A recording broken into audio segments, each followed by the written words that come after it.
ఈ ఏడాది ఎండలు దంచుకొడుతున్నాయి. ఎండ తీవ్రతకు మనుషులతో పాటు మూగజీవాలు తీవ్ర ఇబ్బంది పడుతున్నాయి. మరోవైపు సమ్మర్ ఎఫెక్ట్తో కోళ్లు చనిపోవడంతో చికెన్ సెంటర్ నిర్వాహకులు నష్టాల పాలవుతున్నారు. ఎండల తీవ్రత నుంచి కోళ్లను సంరక్షించుకోవడం కోసం మహబూబాబాద్ జిల్లాలో ఓ చికెన్ షాప్ నిర్వాహకులు వినూత్న ప్రయత్నం చేశారు.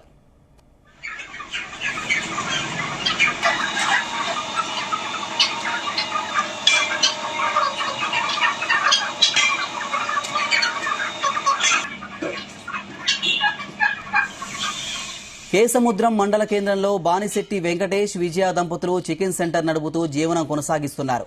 తీవ్ర ఎండల కారణంగా కోళ్లు చనిపోతుండటంతో నష్టాలను చవిచూశారు. దీంతో ఎండల తీవ్రత నుంచి కోళ్లని కాపాడుకోవడానికి కూలర్లను ఏర్పాటు చేశారు. షెడ్ చుట్టూ గ్రీన్ మ్యాట్ను ఏర్పాటు చేసి పైపుల ద్వారా నీటిని కోళ్లపై చల్లుతూ వాటిని కాపాడుకుంటున్నారు.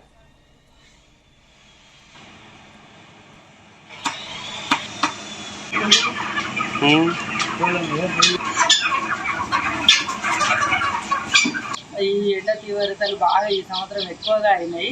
దానివలన ఇంట్లో ఉన్న కూలర్ తెచ్చి మేము కోళ్ళకు పెట్టినాము. ఆ కోళ్ళు చనిపోతున్నాయి. మళ్ళీ 4 కోళ్ళు చనిపోతే మాకు 2000 లాభం వస్తుంది. మాకు 2 రోజులు లాభం పోతుంది. అందుకని మేము కూలర్ తెచ్చి పెట్టి వాటిని క్షేమంగా ఉండాలని చూసుకుంటున్నాం. అది నడిస్తేనే మరి మాకు షాప్ నడుస్తుంది. అందుకని మేము వ్యాపారంలో మాకు మంచిగా లాభాలు రావాలని చూసుకుంటున్నాం. మాకు వచ్చిన లాభంలో 100 రూపాయలు వస్తే 10 రూపాయలు మేము ఇతరులకు దానం చేయాలన్న ఆలోచనతో, పేదవాళ్ళకు దానం చేయాలని ఆలోచనతో ఉన్నాము. మేము అలాగనే చేస్తున్నాం. మేము PDSS స్వచ్ఛంద సేవా సంస్థ నడుపుతున్నాం. మా భార్య భర్తల పేరు మీద అది ఉంది. దాన్ని నడుపుతున్నాం. ఎవరికి పేదవాళ్ళకి ఏ ఆపద ఉన్నా కూడా మేము చూసి అనాథ పిల్లలకి ఇట్లా చూసి చేస్తాము.